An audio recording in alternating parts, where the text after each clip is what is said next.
할렐루야. 오늘도 예배의 승리자들이 되길 주의 이름으로 축복합니다. 오늘 본문에 보니까 온니엘이라는 인물이 나오지요. 이 온니엘은 가나안의 거인 족속인 기랴세벨을 쳐서 선봉장으로 승리하고 갈렙의 마음에 들어서 갈렙의 사위가 되어집니다. 여러 해 후에 이스라엘이 그들이 평안하게 살다 보니까는 세상과 타협을 하고 가나안 족속과 통혼을 합니다. 그들이 섬기는 우상을 따라 섬기는 죄를 짓고도 자신들의 잘못을 깨닫지 못해요. 그러니까 하나님은 참고 참으시다가 이 미련한 이스라엘 백성들에게 통보를 하고 징계를 합니다. 그 징계가 뭐냐면 메소포타미아의 왕 구산 리사다임이라는 인물로 하여금 이스라엘을 침공해 오게 하는 거예요. 그래서 8년 동안 메소포타미아에 속박을 당하면서 이스라엘이 고통을 당합니다. 이스라엘 백성들은 평안할 때는 하나님의 은혜를 모르다가 어려움이 오고 고통이 오고 힘든 일이 닥칠 때마다 하나님을 찾는 거예요. 자신들의 죄를 뒤늦게 깨닫고 회개합니다. 하나님은 이스라엘의 부르짖음을 외면하지 아니하고 온니엘을 초대 사사로 세워주십니다. 온니엘은 전에 기랴세벨을 치듯이 앞장서서 나아가자 하나님께서 그와 함께 하심으로 이스라엘이 그 전쟁에서 승리케 하시는 역사. 그래서 40년 동안 이스라엘의 평화가 찾아왔다. 이 온니엘은 하나님께서 2번씩이나 크게 쓰신 사건을 볼 수가 있어요. 기랴세벨을 칠 때나 메소포타미아 왕 구산 리사다임을 칠 때나 나라와 가문에 큰 위기가 왔을 때 쓰임받는 인물이었어요. 하나님이 이렇게 2번씩이나 크게 쓰신 이유는 그의 삶이 하나님 마음에 합했기 때문입니다. 그래서 이렇게 쓰임받는 것이고 이것은 정말 큰 복이 아닐 수밖에 없어요. 저는 이 아침에 우리도 온니엘처럼 쓰임받는 인물들이 되기를 주의 이름으로 축복합니다. 우리 옆에 분에 축복하십시다. 쓰임받는 사람이 되시기 바랍니다. 하나님 앞에 쓰임받는 자의 모습, 그렇게 해서 쓰임받겠어요. 정말 최선을 다하고 오늘 온니엘의 모습을 통해서 우리가 깨닫고 믿음의 결단을 하면 하나님이 우리를 들어 쓰신다. 자, 들어 쓰심의 이유는 첫째로 이 온니엘의 모습을 보니까 자원하는 사람이었어요. 뭐 하는 사람이라고요? 자원하는 사람이에요. 이 갈렙은 가나안 땅에서 제일 크고 장대한 아낙 자손을 징벌하기 위해서 여호수아에게 자신이 선봉장을 서겠다고 자원을 하지. 그런데 그 전쟁 중에 기랴세벨이라고 하는 강대한 족속이 거주하는 성이 하나 남아있어. 갈렙은 나이가 많아서 심에 붙여서 그런지 아니면 후계자를 찾기 위해서였는지는 알 수 없습니다만은 저 기랴세벨 성을 치는 자에게 내 사위로 삼겠다고 강구를 합니다. 여호수아서 15장 16절에 말씀했어요. 갈렙이 말하기를 기랴세벨을 쳐서 그것을 점령하는 자에게는 내가 내 딸 악사를 아내로 주리라. 자, 그런데 그 소리를 듣고 자원한 사람이 누구라고요? 온니엘이라는 사람이에요. 그때 온니엘에 자원하는 것은요 쉬운 일은 아니에요. 기랴세벨 사람들은요 키가 2m가 넘는 기골이 장대한 사람들이, 그때 포도송이가 장정 2사람이 장대에다 끼어서 한 송이를 들을 수 있을 신비로운 땅입니다. 전혀 가보지 않은 두려움의 땅이었어요. 그런데 청년 온니엘이 자원을 합니다. 여러분, 이 자원하는 온니엘의 모습을 통해서 하나님이 보시고 기뻐하셔서 그를 사용하시는 거예요. 그래서 온니엘과 함께 하시고 그를 도와주시고 그들을 쳐서 파하고 승리하는 인물이 되어졌어요. 이때 하나님은 그의 자원하는 모습을 보시고 그를 귀하게 여기시고 여러 해 후에 메소포타미아에게 나라를 빼앗기고 고통 많은 이스라엘 백성들을 구원하시려고 온니엘을 이스라엘의 일대 사사로 세우셨어요. 사랑하는 성도들이요, 우리 하나님은 자원하는 사람을 귀하게 여기십니다. 그런 사람을 항상 찾고 계신다는 거다. 그러므로 온니엘 같은 복을 받기 위해서는 언제나 여러분의 신앙생활은요, 자원하는 삶으로 전환하는 성도들이 되어지길 바랍니다. 예배도요, 억지로 나오면 어려워요.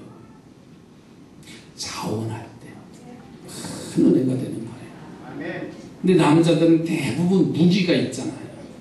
아주 여자들인데 부인한테 버티기 위해서는 여차하면 마음에 안 들면 나 교회 안 나가. 아주 이게 큰 대단한 무기인 줄 아는데 그럴수록 손해입니다. 그러니까 미리 알아서 다 준비하고 예배하는 자들로 자원하시기 바랍니다. 여러분, 다윗을 보세요. 그가 어렸을 때 아버지의 심부름을 받지요. 그래서 전쟁터에, 블레셋과의 전쟁터에 나가 있는 형들에게 먹을 것을 가져다 주라고 심부름을 이제 하게 됩니다. 그런데 전쟁터에 가보니까는 이스라엘이 블레셋의 영웅 골리앗으로 인해서 이스라엘 군대는 극한 어려움에 처해 있어요. 마치 다윗이 도착한 날 골리앗이 나와서 선포를 하는데 이스라엘과 하나님을 조롱하며 자신과 대적할 사람을 나오라고 소리를 치고 있는 장면을 이 어린 소년 다윗이 보고 있습니다. 이스라엘 군대들의 이 모습을 보면서 이제 사울왕이 다윗에게 어린 다윗이 그 전쟁터에 나가겠다고 하니까는 사울이요, 만류하다가 자기의 갑옷을, 자기가 들고 있는 칼을 다윗에게 채워줍니다. 옷을 입혀줍니다. 어른이 입었던 옷을 어린아이가 맞을 리가 없지요. 그것을 내려놓고서는 다윗은 물맷돌을 가지고 그 호령하고 있는 골리앗, 블레셋 장군 골리앗 앞에 나가서 그가 선포하는 모습을 보세요. 이스라엘 군대들은 이제 사기가 저해져서 어떻게 하면 이 위기를 모면할까라고 하는 그러한 소심한 이스라엘 백성들 앞에서 어린 다윗이 그가 외치지요.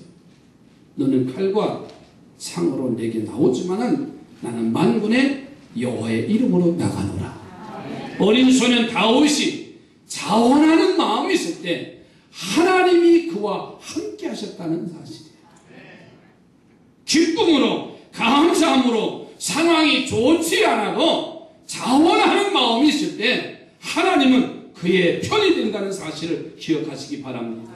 사랑하는 성도들이여, 자원하는 자의 삶이 되시기를 주의 이름으로 축복합니다. 오늘 나의 신앙생활을 돌아보세요. 모두가 억지로 아니면 체면 때문에 그런 신앙생활에서 벗어나고 있지는 않습니까? 이제는 자원하는 마음으로 바꿔야 됩니다. 그러면 하나님이 우리를 다윗처럼 온니엘처럼 크게 쓰신다는 사실. 그렇게 될 때 온니엘로 인하여서 모든 민족이 자유함을 얻었잖아요. 다윗의 자유함으로 인한 자원함으로 인해서 이스라엘이 승리의 기쁨을 누렸잖아요. 나 한 사람이 자원하면요, 내 가정이 사는 거예요. 나 한 사람이 자원하는 마음을 가지고 있으면요, 교회가 사는 겁니다. 이 민족이 사는 거예요. 자원하는 신앙으로 하나님께 쓰임받고 그 쓰임으로 나와 내 주변의 사람들에게 기쁨과 승리를 나눠줄 수 있기를 주의 이름으로 축복합니다. 두 번째로는 이 온니엘의 모습을 보니까는 이 온니엘의 가정에 복의 근원이 있었어요. 온니엘이 하나님의 사람이 되고 지도자가 된 이유는 첫째는 자원하는 마음이 있지만 두 번째로는 그 가정의 모습을 보니까는 복받을 만한 그릇들이 되어 있었어요. 여러분, 좋은 신앙을 가지려면은요, 가정이 신앙으로 하나가 돼야 됩니다. 좋은 배우자가 보조를 맞춰줘야 되고요. 그러면서도 본문의 온니엘이 가장 대표적인 사람이에요. 그는 악사라고 하는 처녀와 결혼을 했어요. 바로 믿음의 아들 갈렙의 딸이라고 했어요. 이 딸 악사는 아버지 밑에서 아버지의 좋은 신앙생활하는 것을 보고 배웠어요. 그리고 그것을 가지고 온니엘에게 시집을 가서 그 가정을 믿음의 가정으로 만들고 온니엘을 도와주어서 그가 민족의 지도자가 되는 복을 누리게 만들었어요. 그 모습이 사사기서 1장에서 말씀하고 있어요. 온니엘과 악사가 결혼을 하고 그 당시 이스라엘의 풍습대로 신부감이 친정에 가서 결혼 지참금을 가지고 오는 겁니다. 그래서 딸 악사는 나귀를 타고 그의 이제 남편 온니엘과 함께 친정 아버지 집에 가게 되어집니다. 그런데 이 남편에게 딸 이제 부인 악사가 이렇게 말합니다. 가서 큰 밭을 달라고 하십시다. 이왕 받을 바에는 큰 몫을 받아 가지고 와야지요. 그런데 이들이 나귀가 아비의 집에 친정집에 거의 도착하게 될 때 그 집에서 내릴 때 이 딸 악사의 마음이 바뀌어졌어요. 큰 밭을 이제 동산을 받는 것보다는 눈에 보이는 밭을 받는 것보다는 아버지가 받은 하나님의 복이 더 크게 보인 거예요. 여기 아멘하기 우리가 쉽지 않습니다. 여기 만약에요, 친정집에 땅 500평이 있는데 그것을 유산으로 받으실래요? 친정 부모님들의 영적인 복을 유산으로 받으실래요?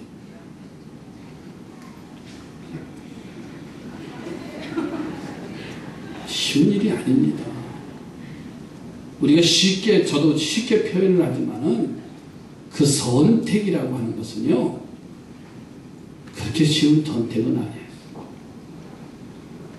그런데 하나님께서 사랑하시니까는 딸의 그 악사의 마음에, 야, 아버지가 받은 복, 그는 어렸을 때부터 아버지의 신앙, 갈렙의 신앙을 철저히 보았고 체험했고 느꼈던 사람이에요. 그래서 그 밭을 받는 것보다는 아버지에게 축복을 받는 것이 낫다. 여러분, 사사기 1장 14절 15절에 말씀했어요. 악사가 출가할 때 그에게 청하여 자기 아버지에게 밭을 구하자 하고 나귀에서 내림에 갈렙이 묻되 네가 무엇을 원하느냐 하니 이르되 내게 복을 주소서. 아버지께서 나를 남방으로 보냈으니 샘물도 내게 주소서 하며 갈렙이 윗샘과 아랫샘을 그에게 주었더라 그랬어요. 마치 야곱이 아비에게 받을 복을 귀히 여겨서 축복의 인물이 된 것처럼 이 악사는요, 딸이면서도 아버지가 하나님께 받은 복을 더 귀중하게 여기고 사모했다는 사실. 여러분, 세상적인 것보다는요, 하나님이 주시는 영적인 것을 크게 보는 눈이 없으면 할 수 없는 행동입니다. 여러분 영적인 눈이 열려지기를 주의 이름으로 축복합니다. 그래서 악사가 온니엘의 아내가 되어졌던 그 모습, 어찌 하나님이 온니엘을 쓰지 않을 수 있겠어? 그를 통해서 이스라엘의 승리를 허락하지 않을 수가 없어. 갈렙이나 그의 딸 악사나 또 사울가 된 온니엘의 모습을 보면요, 하나님이 복 주시는 가정이에요. 온니엘은 민족의 지도자로 세우셨어요. 그로 인해서 8년 동안 이제 그 어려운 속박의 사슬을 끊어버리고요, 오늘 본문 속에 40년 동안 온니엘이 사사로 있을 동안 평안함이 있었다. 이 약사 같은 인물들이 다른 사람이 아니라 내가 되기를 주님의 이름으로 축복합니다. 그래서 여러분이 우리 삼산교회 복의 근원, 여러분의 가정의 복의 근원이 되기를 주님의 이름으로 축복합니다. 나만 장군을 보세요. 자기 집에 포로로 잡혀온 이스라엘 소녀 덕분에 문둥병이 고침받는 축복을 받습니다. 그 소녀가 그 가정의 복의 근원이 됐어요. 아브라함이 한 사람을 복 주시려고 그 땅을 축복하셔서 그 땅의 포도송이가 수십 킬로의 결실을 맺어요. 그래서 아브라함이 복의 근원이 됐어요. 하나님은요, 한 사람을 복을 주시려고요, 그 성을 축복하시는 거죠. 하나님은 한 사람을 구원하시려고요, 그 가정 전체에 축복하시는 거예요. 하나님은 한 사람을 축복하시려고 그 교회 전체에 부흥의 축복을 주시는 거예요.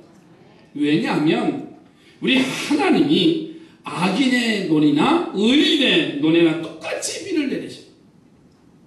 그 이유가 있어요. 악인은 멸망해야 하지만 반대로 의인은 축복받아야 하므로 함께 사는 이 땅에서 똑같은 자연 은혜를 선물로 주시는 겁니다. 그러므로 내가 악사 같은 복의 근원이 되기를 주의 이름으로 축복합니다. 옆에 분하고 축복하십니다. 가정의 복의 근원이 되시기 바랍니다. 그러니까 가정을 살펴보면요, 나 한 사람이 행복하면요, 가정 전체가 행복합니다.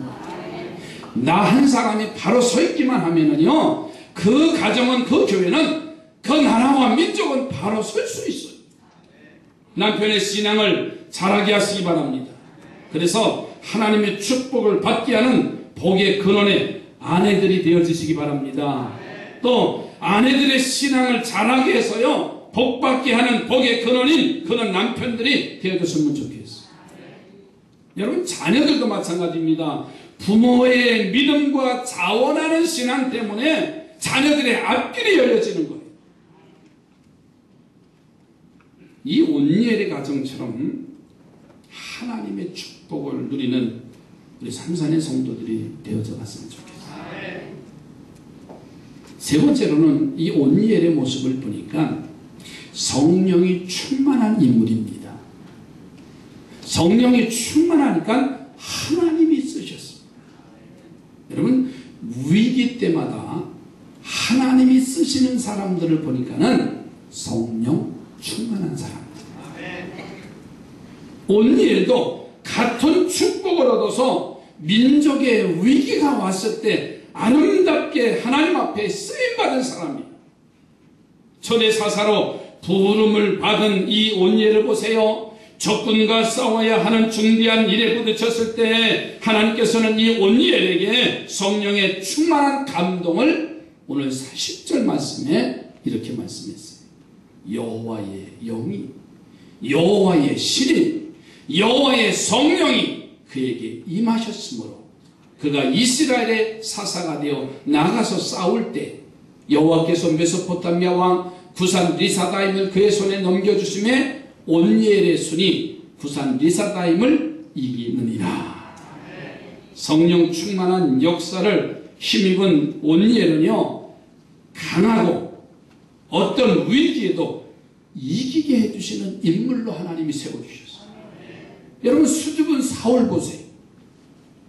성령을 부어주시니까 암몬왕 나하스를 격파하고 블레셋을 격파하는 이스라엘의 초대 왕으로 세워주셨어요. 다윗에게 하나님은 성령을 부어주셔서 사울의 악신을 찬양으로 쫓아내는 능력의 사람으로 살게 하셨어요. 예수님 앞에서 고난과 죽음이 두려워서 3번씩이나 스승을 부인하고 저주까지 했던 베드로 보세요. 성령님은 오셔서 담대히 그리스도를 증거하게 하시고 그가 선포할 때 3,000명이 회개하고 돌아오는 역사가 나타났어요. 스레만 집사 보세요. 성령이 오셔서 역사하시니까 죽음 앞에서도 해같이 빛나는 평안한 얼굴과 충만한 믿음을 허락해 주셨던 분이. 세상은 너무나 악하고 사단의 역사는 우리들을 죄악으로 굴복해 하는 시대가 됐어요. 저는 늘 말씀드립니다. 앞으로는 하나님이 지켜주시지 않으면요 단 한 발짝도 나갈 수 없는 시대예요. 살긴 사는데 사는 것 같지 않은 시대가 올 겁니다. 우리 특별히 젊은이들, 청소년들 말씀 안에 세워지지 않으면요 사건 사고 나는 거 보세요. 가장 기본은 가정이에요. 그 가정의 구성인 부모들이 바로 서 있지 아니하면요 이제는 다른 시대입니다. 저는 이런 말씀을 늘 했습니다. 지금 아이들의 시대는 어느 시대냐면 그 부모들이 지금 40대, 30대 시대들은요 30대, 40대 부모들은 산업화 시대입니다.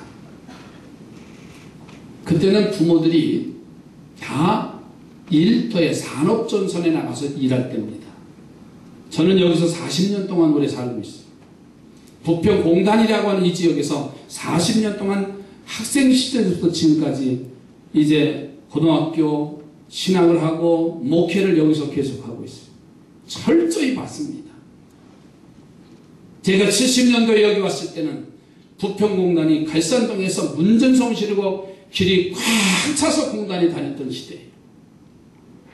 그 주변에 많은 사람들이 가정을 이루었는데 산업 현장에 나가기 위해서 아이들에게 열쇠 목걸이를 해주고 문을 잠궈서 돈벌이 했던 시대입니다.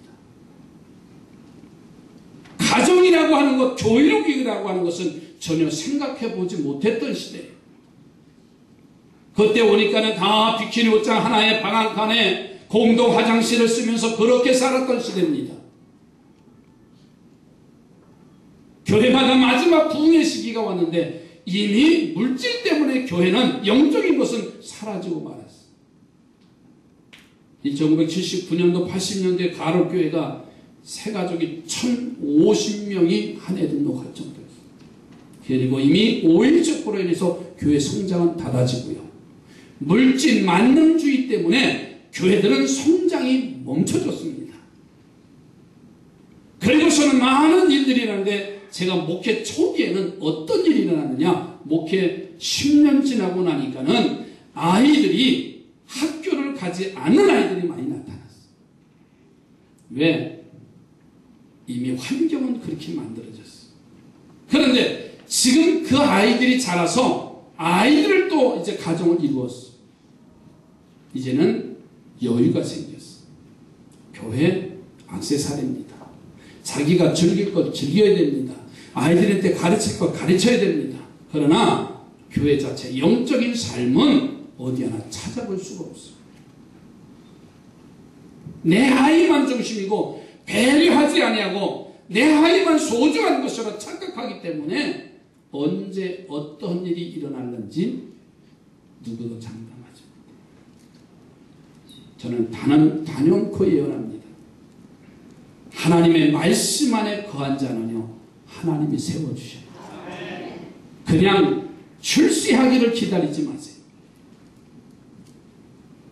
언니처럼 정말 이제는 그리스도 안에서 자원하는 그 마음이 일어나게 되고요. 가정에 건강한 가정으로 믿음의 바탕이 되지 않으면 건강한 것을 기대할 수가 없고요. 더 나아가서는 하나님의 영이 우리를 지배하고 이끌지 않으면 어떤 일들이 일어날 수 없습니다. 앤디 폴리라는 분은요. 뉴질랜드 사람입니다. 근데 이 사람은 가정이 불우해서 술집 호스티스로 어려운 삶을 살아가고 있는 여인. 그런데 좋은 친구의 권유로 예수 믿고 예수님을 마음에 영접하고 복된 하나님의 자녀가 돼요. 그리고는 그 자신의 타락한 직업을 그만두고 힘들지만 땀 흘려서 일하는 트럭 운전사로 취직을 해요. 힘들고 어렵지만 구원받은 기쁨에 날마다 열심히 일하고 노력하니까는 하나님이 이 앤디 폴리를 축복하셔서 생업이 날로 번창하게 하시고 하나님의 축복의 손길을 체험하고 느끼니까는 더 열심히 성경 읽고 말씀대로 살며 주님의 일에 충성하다가 성령 충만함을 받아요. 하나님의 신이, 하나님의 성령이 그의 삶을 주관하는 것. 어느 날 기쁨 속에 성경을 읽는 중에 말씀을 통해서 자신이 걸어갈 길을 성령의 감동으로 깨닫습니다. 용서 넘치는 용기가 그의 가슴 속에 생겨나기 시작했어요. 그녀가 성령의 감동으로 읽고 축복의 길을 깨닫게 된 말씀이 이사야서 35장의 말씀이에요. 이사야서 35장 6절로 8절의 말씀이 이 여인의 가슴에 충만하게 임하는데 그 말씀이 뭐냐면 그때의 저는 자는 사슴같이 될 것이며 말 못하는 자의 혀는 노래하리니 이는 광야에서 물이 솟겠고 사막에서 시내가 흐를 것임이니라.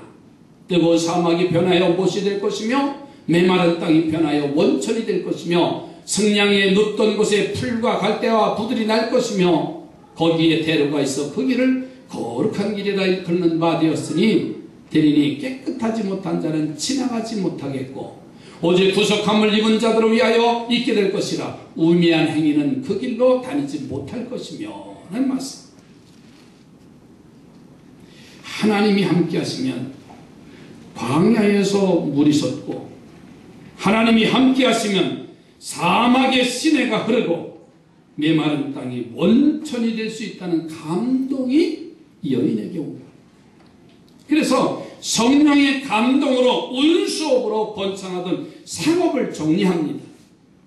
그리고서는 사라 사막으로 이주해서 사막을 개간하기 시작했어요. 보기만 해도요, 기가 막힌 사막에 앤디 폴리는 번창하던 생업을 정리하고 들어가서 여러 동안 피눈물 나는 노력을 합니다. 그 사막에다가 보리를 심습니다. 나무를 심습니다. 드디어 유칼리 나무를 심어서 살리는데 성공을 합니다. 그리고선 거기서 나오는 그 결실을 모로코, 알제리, 튀니지 등에 공급해서 큰 성공한 사람이 됐다는 얘기예요. 여성의 힘으로는 아무도 극복하지 못하는 사막을 극복하고 개간을 성공할 수 있는 것은요, 사람의 힘이 아니고 하나님의 말씀을 믿는 믿음과 성령의 충만한 역사가 있기 때문에 가능했던 겁니다. 잘 되는 사업을 정리하고 저 사막에서 그 사업을 한다는 건 얼마나 무모한 일입니까? 힘든 일이지요. 고통스러운 일입니다. 암담한 일들이지요. 그러나 주님의 주신 말씀에 사로잡히고 성령의 역사가 그를 지배했고 그를 하나님의 사람으로 세웠다는 사실. 이 성령 충만함은 온니엘처럼 충만한 우리 삼산의 성도들이 되시기 바랍니다. 그래서 여러분으로 인해서 가정이 살고 교회가 살고 나라가 사는 능력의 복된 성도들이 되어져 가길 주 이름으로 축복합니다. 기도합니다.